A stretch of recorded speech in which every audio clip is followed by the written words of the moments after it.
Hey, this is Dean at Autotech Collision Service. We're a Subaru certified collision repair center.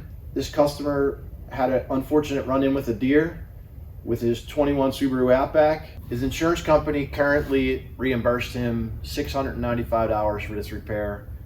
I don't think that whoever wrote this estimate from the insurance company took into consideration all of the safety inspections that are required after a collision, or any of the parts and three-stage pearl that's going to need to be blended. So I'm kind of thinking $695 is going to be extremely light as far as what it's going to take to properly repair this vehicle. We're going to follow throughout the repair process and see how things go.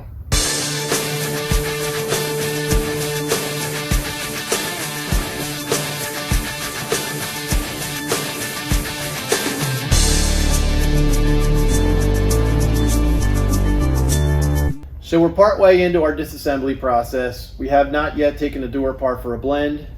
We have some colors to check out. We'll get into that shortly. But here's what we found once we took the car apart. The AC condenser is damaged. Don't know about the radiator yet. The structure in the front is all bent up. Most likely it's going to get replaced.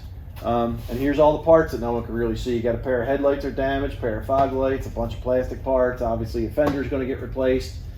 This is kind of where we're at. This is all the things that are the reasons why a disassembly is necessary for a vehicle.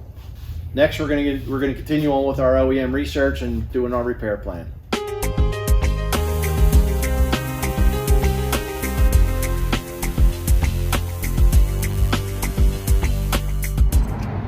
The repairs are all completed. Calibrations have all been performed. Calibrated the eyesight, measured the steering column.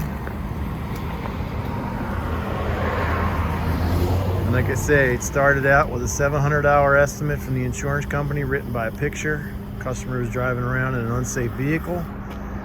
Ended up being a little over $16,500. Check us out at autotechcollision.com.